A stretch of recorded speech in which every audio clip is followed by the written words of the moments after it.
Hello, everybody, and welcome back to the Amazing Race Rewind podcast, the podcast where we rewind back in time to watch the earliest seasons of The Amazing Race for the first time. My name is Andrew. And I'm Jill. And we are here with Season 5, Episode 4 to talk about The Amazing Race's first trip to Russia. Yeah, no, and this has been a long-awaited episode, but we're happy to be back and we're ready to go. We're ready to go. Overall, I thought this episode very heavy. Once again, we're seeing a lot of everybody against Charlotte and Myrna. A lot of that again. Particularly Myrna. People don't like her. And we found out in this episode that, is it Myrna or Charlotte? Which one? Who's a lawyer? One of them's a lawyer. Myrna, I believe. Yeah, Myrna's a lawyer, and she, it shows. Yeah, she is going to do whatever it takes. She's going to smack people down when need be, and she's going to get in there, zero inhibitions from Myrna at several points. Also, this episode, I really came to appreciate Colin a lot more than before. I thought this was a great episode for Colin. 100%. Yeah, we'll get to that a little later, though, in detail. I will say, though, I feel like we got a lot of certain teams, and then the last 5 minutes were the only times we saw, really the only times we saw some of the other teams. The teams at the back, yeah. This episode did kind of suffer from we're doing our big continental travel where teams are having 12,000 layovers, and then teams do ultimately get left in that back group with no chance of scraping their way back up to the top. Yeah. However, I thought the tasks were actually really good, and I liked the episode in terms of layout. Yeah, I liked it. I think the roadblock was maybe my favorite task that we've seen. Interesting. I actually think it was a really bad task, and I don't think they should do something like. We'll get into that. I don't think they should do something like that ever again. Okay. Well, we will more on that later. But for now, we are starting at de Bariloche, where we ended off last time in Argentina. And Colin and Christy are the first to depart here at 3:10 a.m. and are instructed to fly to St. Petersburg, Russia, where they will have to find Battleship Aurora to receive their next clue. Yes, and so they figure out this kind of becomes a muster point for everyone. So because they're all departing so late at night, they have to take a bus to Buenos Aires and then fly Buenos Aires to St. Petersburg. But there's really only, I think, 2 bus companies that will go from Bariloche to Buenos Aires. And it's through, we'll get to this in a second, but basically through speaking with someone who works at the station, Colin figures out that there are, of the 2 bus companies, the one that leaves first actually gets there at the same time as the one that leaves 3 hours later, because the one that leaves 3 hours later is an express bus. So he figures that out, but as he's talking with the station person, whatever, Myrna decides she's just going to budge right in. So imagine a completely empty bus station. There's a lone man just lingering there who works there, I suppose. And Colin is trying to get information from him. While Colin is actively speaking to this man, Myrna decides she is going to try and ask him a question at the same time. Yeah, he is actively engaged in a quiet and polite conversation. And then Myrna butts in and she's like, well, I'm talking to him now. Colin then tells her to go sit over there. They've got hours. No need to do this. And has a quote here saying that Myrna might possibly be the rudest person I've met in my life. I don't want to have anything to do with her. So everybody hates them. Yeah. And then, so we'll kind of, as I mentioned, there's 2 bus things. Colin and Christy and a couple people figure it out. But when all the teams are there, because they're all just waiting for this to open up, when the ticket counters finally do open up, it's just instant yelling as well. Like Lance and Marshall are yelling at Myrna. It's just people going back and forth with, I hate you, I don't like you, amongst all the teams, not just those 2. Yeah, so what happens is that everybody arrives in a specific order. So they're saying okay, we're not going to be like season 4. We're not going to butt in front of the line. We're not going to have this line drama. We're going to do this systematically. Everybody's numbered off. Great. This is how we're going to go about doing this bus thing. But then Colin and Christy, knowing that there's the faster bus, they kind of veer off from the group, and then everybody notices this, and then that's when it's complete mayhem. Yes. And like I said, people are just hurling insult at everyone. Like Bob and Joyce get involved, Chip and Kim. Bob is saying something to Chip about like, I know what game you're playing, man. Like it's but what ends up happening basically is Colin and Christy, don't they like buy out the rest of the seats on the express bus, and then they so that Myrna and Charlotte don't get on it. To spite Charlotte and Myrna. Yeah.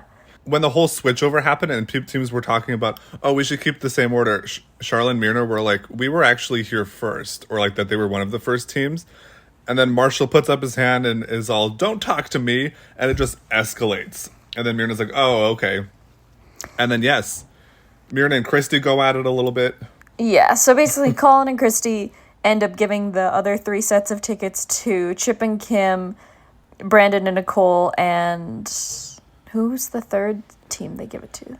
Oh, Marshall and Lance, did you say them? Oh, yeah, Marshall and Lance. So that leaves everyone else on the slower bus. And now I will say this was quite smart on, I guess, specifically Colin and Christy's behalf. They use the 3 hours that they wait for the express bus to depart to go to a travel agency and pre-book their flights from Buenos Aires to St. Petersburg. Yeah. So Team Colin they're all just going to go together, and then they're deciding here that Colin and Christy are going to have priority because they're the ones who bought tickets for everybody else. Yes. Which was a power move, I guess, in creating an alliance of sorts. This kind of splits all instantly. The teams down the middle.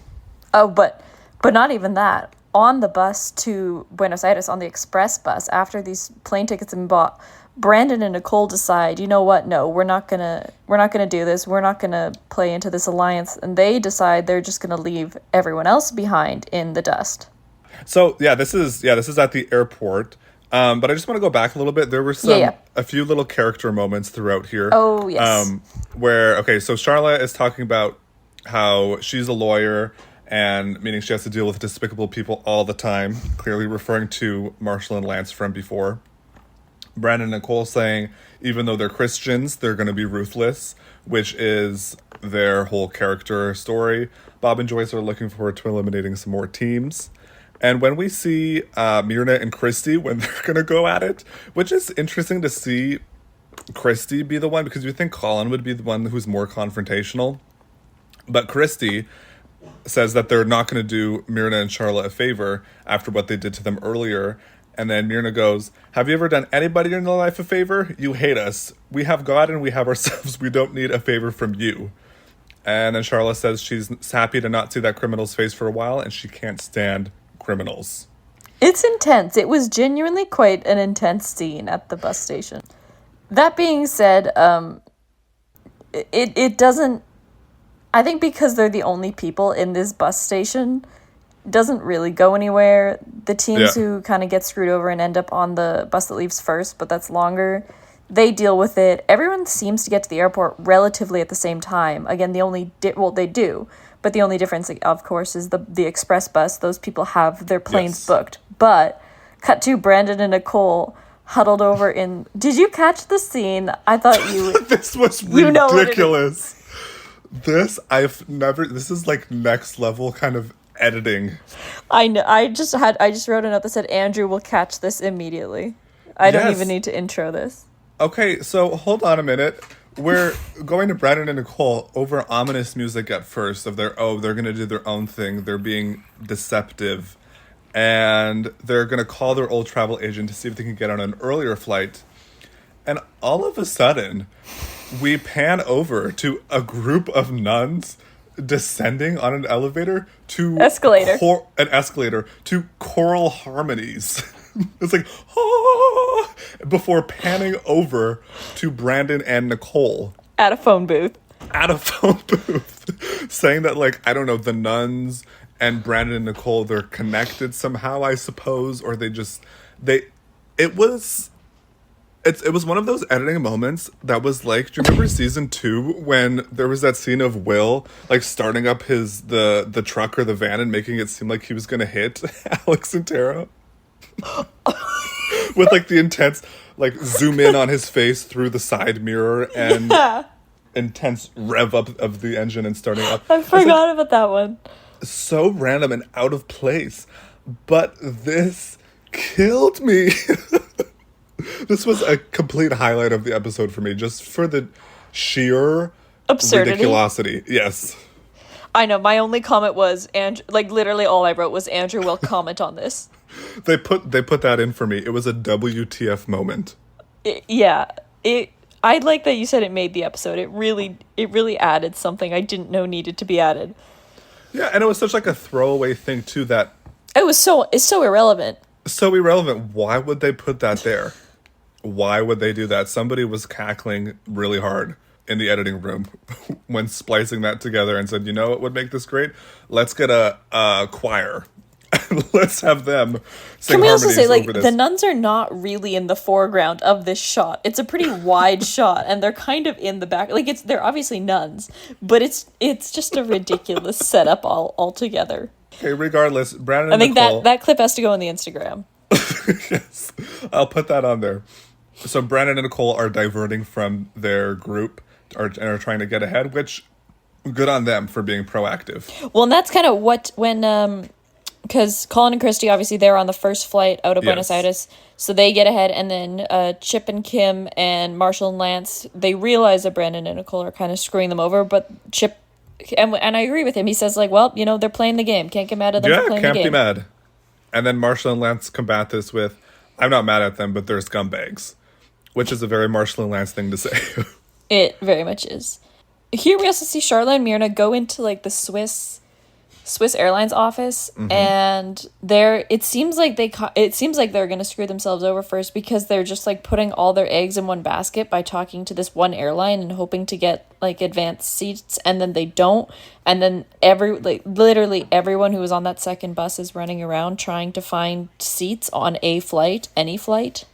It's mayhem. So we see that the bowling moms and the twins, they're going to form an alliance at the airport. We learn that both of these teams are very fond of each other, so they're going to work together through this episode. And they're going to book tickets together. And Bob and Joyce, we go to them, and we see that I think it was their ticket agent had accidentally reserved business class tickets without them realizing that this had happened, and were unable to get economy on the flight. Yes, which if you know in Amazing Race, you have to pay a business or an economy rate. If you're seated in business, but you paid economy, that's okay. But the price you pay for the ticket has to be an economy rate. Yes. And this is where Joyce delivers one of my favorite quotes of the episode. I have this written down as well. I knew it. Okay, so I'll be Bob, you be Joyce. Oh, I don't have the entire dialogue written down. No, I just have the one line. But we could just like role play this for a second. Andrew, I don't know what Bob said. I have Joyce's line. No, I'm Bob. You just say Joyce's line. Okay. So I'm Bob. It's okay. It's okay, Joyce. We just need to think positively. It'll work out. Don't give up. I'm depressed, but I'm not going to give up. Yes. So there we go. That's our first crack at role-playing Amazing Race. Okay. Let's make that our last. No. Okay. So even though Joyce was depressed, she did not give up, and they did end up getting on an economy flight with the bowling moms and Cammy and Carly. Leaving Charlotte and Myrna seemingly at the airport. Are they going to be eliminated? What's going on here? Yeah, and by the way, the seats on this flight were the bowling moms, the twins, and Bob and Joyce. The seats on this flight looked so comfortable, and they look like they have so much room. It was 2 seats per row. And for economy, never seen that in my life. I think also, though, I mean, it's a lot has changed in airlines in 20-some years. Yeah. And then also, I mean, because they're flying... Are they flying to Madrid? Like, all of these are pretty long flights. They're flying Buenos Aires to Sao Paulo to Madrid, or I think Colin and Christy go to Paris. The others go to London. The only people actually who do this whole trip to St. Petersburg in a one-stop is Charlotte and Myrna. They manage, someone cancels, and they manage to do, what is it? It's Buenos Aires to Madrid. Madrid. Yeah. Oh, wait, no. Frankfurt. So they go Buenos Aires to Frankfurt to St. Petersburg. Yes. But that would be an insanely long flight. It would be.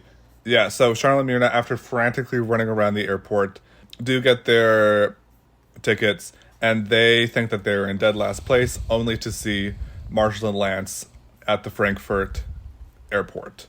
So this was a relief to them. They're both in the same flight, and they are thrilled, happy as clams.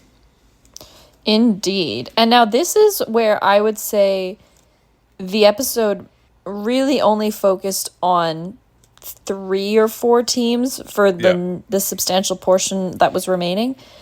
So Colin and Christy get to St. Petersburg first. They go to the battleship Aurora to pick up their clue. And from this point on, we really only follow them, Brandon and Nicole, Charla and Myrna, and a little bit. Chip and Kim a little bit. And then the other teams, Marshall and Lance a little bit, but then we don't really see the other teams for a while. So sit tight on them. But Colin and Christy get there first. They open their first clue, and it's a detour. And it's block shots or drink a shot. Yeah, 2 tasks that are particularly Russian, says Phil. So for block 5 shots, they must block 5 slap shots from a team of pro hockey players, being goalies themselves. And the other one, drink 1 shot, is to drive a longer distance to a palace. They have to grab a saber, balance the shot glass on the saber, and then take a shot of vodka off of this sword. And I think what was funny about this is when considering it, you know, I think it's pretty evenly weighted, but then some of the teams got to the hockey task and couldn't skate. And I wasn't even thinking about that because I think it's pretty second nature for us to just assume we've been on skates before. So I'm like, well, we would do pretty well at either task, I feel. I think we would do fine. But if the task is literally just drink 1 shot, it's like, okay. We're doing that. Yeah, I feel like that's kind of the obvious one. Because also, if you have to factor in putting on all of your goalie equipment, etc., and hobbling your way onto the ice to go into the net, which this kind of task is something that I don't particularly enjoy because the teams are not doing anything. They're just more so waiting for the hockey players to screw up and miss. Yeah, no, I do agree. I think the shot of vodka task is better, and it looks like a good time. You've got dancers and people around singing and dancing and all that fun stuff, so that would probably be the easier task. So Colin and Christy go for the vodka shot, and then Brandon and Nicole, who are second, decide to do hockey. And as mentioned, Brandon and Nicole don't really know how to skate. Yeah, they don't know how to skate, and they decided to do the hockey because Brandon didn't want to drink, and this was a little bit of a point of contention between the two because Nicole wanted to do the shot. So yes, they step on the ice, and Nicole is immediately going to take a tumble. Yeah. Nevertheless, like, I would say no team struggles immensely with this task. Everyone is in what seems like a relatively quick amount of time able to get it done. But when you cut to Colin and Christy, the balancing the vodka shot on the sword is not a problem at all. And they get it done, obviously, much quicker.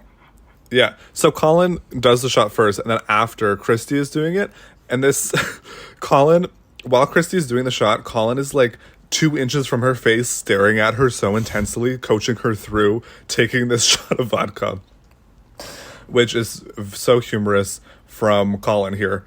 But back to the hockey task. Brandon and Nicole look so ridiculous, and I mean everybody who's doing the goalie one, they're just like standing there, kind of like bumbling fools, just kind of like whoa, and then deflecting a couple shots.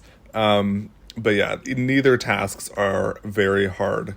But after the detour, the teams are instructed to go to the Old Tower restaurant. Well, they have to go to the bronze statue of Peter the Great first. Okay, yeah. Which then instructs them to go to their roadblock in Pushkin, outside of St. Petersburg, to the Old Tower restaurant. And I think at this point, you start to see Charla and Myrna get there. Yeah. Chip and Kim get there. So Charla and Myrna go for hockey. And Chip and Kim and Marshall and Lance go for the vodka, right? Yes. Yeah. So you're seeing them get there as Colin and Christy seem to be quite far ahead, and they go to the roadblock. Yes, but the roadblock being probably the main headline of the episode, with the prompt being "Who's got a taste for the good life?" Instantly, I knew what this would be. I knew it would be caviar because that's just Russian cuisine. Okay, I didn't know caviar was Russian. Yeah. But it's like not like that. Like in what I know it to be is like on your like the blinchiki, like the pancake thingies, like kind of like a crepe. You'll do like that with sour cream, and then the caviar, or like on biscuit with red caviar. Okay. So that's like in moderation. Yeah, it's kind of a staple of Russian cuisine. But what this is it a kilo they have to eat? It's a kilogram of caviar? Yeah, they have to sit down and eat a bowl, like just a bowl of black caviar. Yeah, 1 kilogram of caviar. And quite instantly, I'm just gonna get my issues with it out of the way. I think it's quite wasteful. I think it's for something that is such a delicacy, it's a complete waste. It's also like for some teams seem to be like quite concerning health wise, and I think this is one of those tasks where it's a lot easier for certain people to eat a kilogram of food than it would be for others. I think there is a male advantage to it, and it's not like you're sitting down to eat one, like we've seen on some Amazing Race Canada or Amazing Race tests, like you eat a bat or you eat like snake soup or a bug, like where it's a small portion of something that's unique. This is a huge portion of something that a lot of teams find gross. Yes, I hear you. I agree with your points, but I did enjoy how much, like, I don't know if it's just because I've been so starved of teams struggling with tasks. I liked this for the fact that a lot of people struggled with it, and I found that to be entertaining. And teams having to push through, even if it was not fair. No, yeah, and I mean, I'm watching this, and from the prompt, I would make you do it if this was us, because I knew what it would be. Have you had caviar before? Once, accidentally. Oh, how was it? Because I've never had it before, so I don't know what it is. Well, like, I had a California roll when I had sushi with my friends in first year. Oh, okay. And, like, the California rolls I usually get, because it's cheap from, like, the grocery store, they don't put the caviar on it. Oh. But this one had the caviar on the outside. I didn't know that's what it was. So I took a bite of it, and all of a sudden there was just, like, this popping sensation in my mouth. And I started freaking out. And I'm like, I'm fine. Like, I freaked out. Okay, so can you imagine eating a kilogram of that? Like, what that would be like? But I didn't get, the thing is, because it was just, like, dusted around the outside of the roll, I didn't get the taste of it. And that was the red caviar. I don't know if there's a difference in taste. I've never had black caviar. Yeah, because what I was picturing this as was, like, chia seed pudding. Just, like, really thick and slimy. I know that the red caviar has, like, a popping, what does black caviar taste like? Let's see what Google says. Black caviar tastes rich, buttery, and creamy with briny, salty kick, hint of ocean, often nutty or subtle fish notes with a distinct pop. So it's, like a popping sensation. Like popping boba. Like, you're not meant to eat it by the kilogram. In large quantities. Yeah, this was interesting. But yes, Christy is gonna decide that she is gonna be the one to do this task. And she's gonna start by tentatively take a spoonful, and she immediately gags. I will say, like, I don't know if this is a bit early to bring up here, but you mentioned at the start that this was the episode that, I don't know how you phrased it, but, like, made you like Colin more, or made him more appealing. Him, and also Brandon and Nicole, this task to me really highlighted what good of a team player and partner they are, because this would be a task where, for the person not doing it, it's so easy to get mad at your partner and be like, just do it, like, like, to be aggressive. But they are genuinely very supportive and very understanding of this, like, clearly how physically taxing this is for the girls. You can see, while he is very supportive, he is still very intense. Oh, and, yeah, totally. Yes, he does have a quote saying, so yes, when Brandon and Nicole come in, Nicole's going to do it. Nicole immediately struggles as well. Brandon says, I don't think anybody's going to be able to do it. And then Colin flatly says, I do. I think everyone's going to do it. If you have the motivation to do it, you're going to get it done.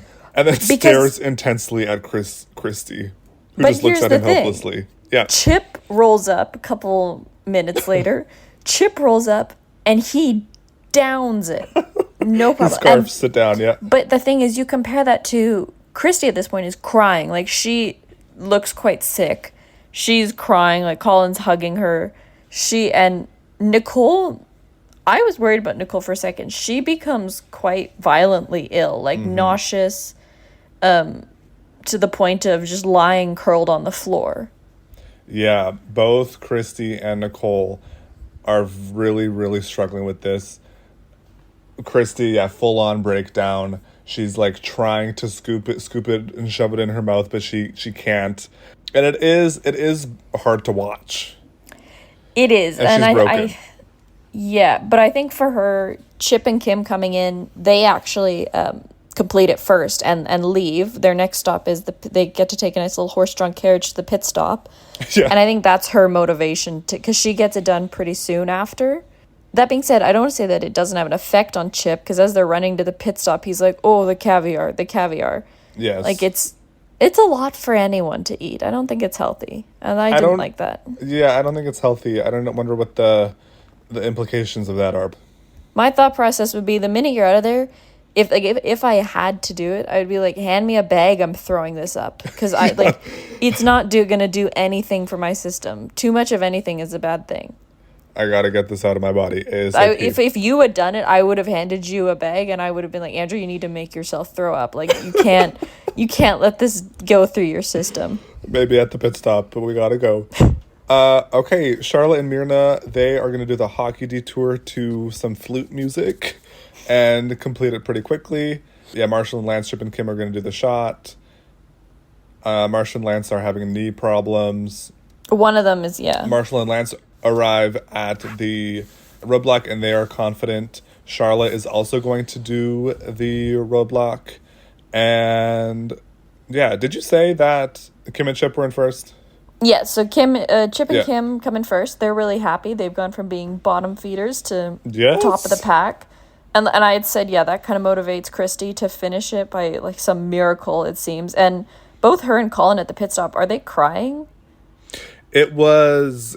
I think they both were very solemn about this. So when they're at the roadblock, Colin is like very silently and calmly losing his mind. That's which a good way of putting it. Which was like very entertaining to watch. Just him like kind of pacing around and his facial expressions. And I don't think this man blinks. His eyelids did not close once during this. And especially when Myrna was motivating Charlotte, Myrna was going, she's the strongest of the women here. And then cut to Colin death glare. I hate that woman. We gotta get out of here. In his intense whisper. And then contrasted with Charlotte going, this is so good. While eating the caviar. Taunting the other people.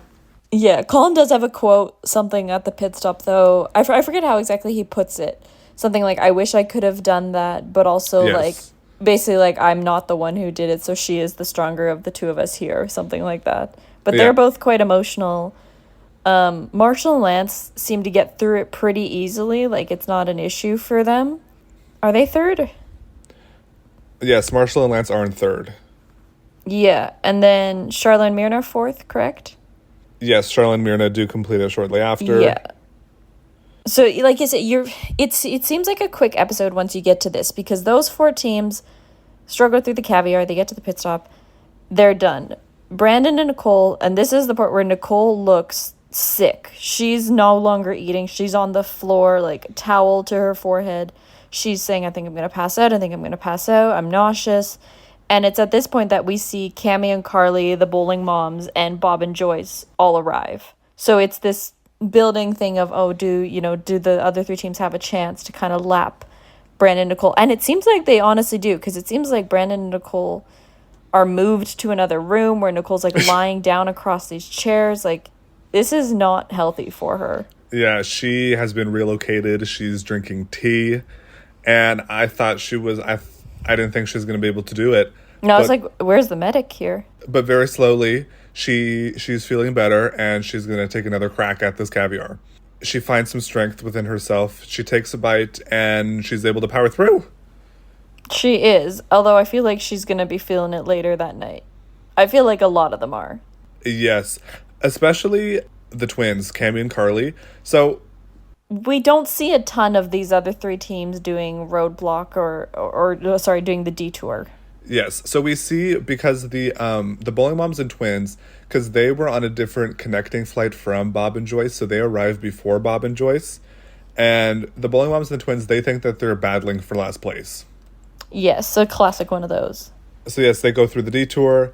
Linda and one of the twins is doing the roadblock, and Linda completes this very quickly. She's good at this roadblock. She's eating that caviar. Cut to like whichever nobody's twin is business. doing it, who is physically shaking and sweating and red. She is like, yes. And her She twin is telling her, like, quivering. you gotta get your shaking under control. Yeah, she is And a this is why washing I'm machine. like, this is not a healthy task for people to complete. It is different to ask them to eat something they don't regularly eat Yeah. than asking them to eat a kilogram of something that is this rich. But she does complete it. And when they are on the horse-drawn carriage, the one who completed the roadblock looks so sick. Like, she is Oh, pale yeah. as a ghost. She's leaning against her sister and is just shaking. They get to fill, and it doesn't look good. They get to fill, and it doesn't look good. So Lynn and Karen are in sixth. Cammy and Carly, who you would think would have a great big reaction here because they think that they're eliminated. The one who did the roadblock has zero reaction. Again, I feel like I would be interested to see if the start of the next episode is just like the one team member from each of the teams just puking in the hotel overnight. I wonder, it's a very possible scenario. Because I'm not kidding.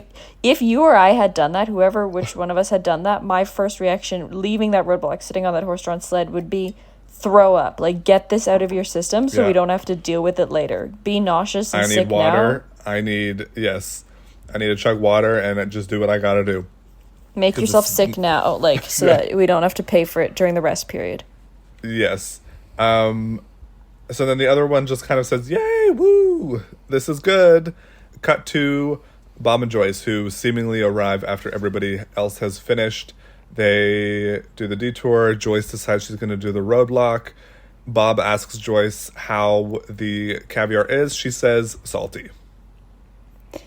Yeah, we don't see, again, this last bit of the episode feels very rushed. We don't see a lot of the teams.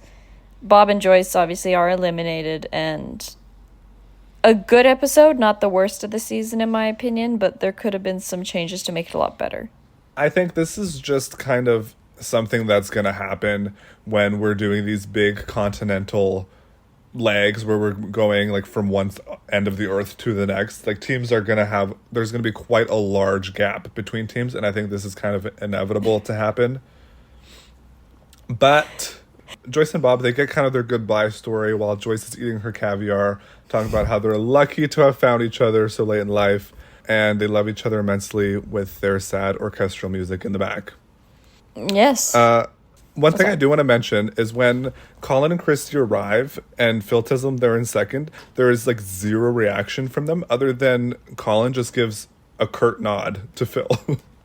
I think but he says like a couple words and he sounds like he's trying not to cry. I think Christy, if she opens her mouth, she'll just be sick. She's in shambles. Yes. I think she knows that. Yeah, Colin has a little sniffle there at the end. But I think Colin and Christy, they are really a team that I'm growing to like. I think I just from the beginning I identified with them because of the intensity. Because of the intensity. Yes. Yeah. And then, the other big team is Charlotte and Myrna, who, you know what? Given that you said that it was like more, the caviar task was more built for a man, Charlotte being who Charlotte is, she just does this no problem. That is true. Which was surprising, because you would not think somebody of her size would have much calorie expenditure. Well, it's just not even that, just like your stomach is the size of your fist. Yeah. So like eating know a how she did kilogram of that. caviar, I don't know. I think it's wasteful. I think it clearly made so many people sick. And I'm like, to me, that's bad.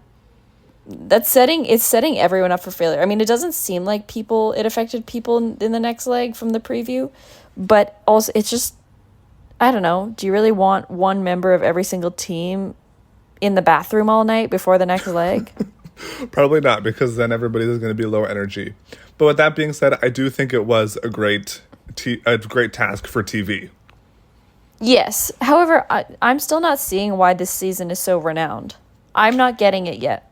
It's I'm just not a seeing season. it. I can see the appeal. I think once we get more into like the midsection, I think I feel like it'll pick up, because we do have a lot of good characters. The bowling moms, Colin and Christy, Charlene, Myrna, Cami and Carly, I really like. A couple other teams not so much, but we'll see where it goes as the season progresses. Indeed. And maybe next week we'll have a guest.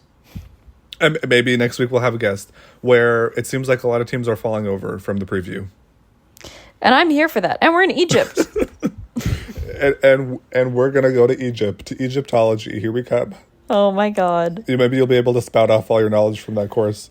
Yeah, the course isn't done. It's a full year course. Oh, it's not done. I have another 3 months of Egyptology. Oh, my laptop's gonna die. Okay, well, we'll just end this. Let's sign off the episode. Follow us on Instagram. Send us an email, amazingracerewind@gmail.com. You know the drill. And we'll see you next week. For episode 5 in Egypt. All right, goodbye. Bye.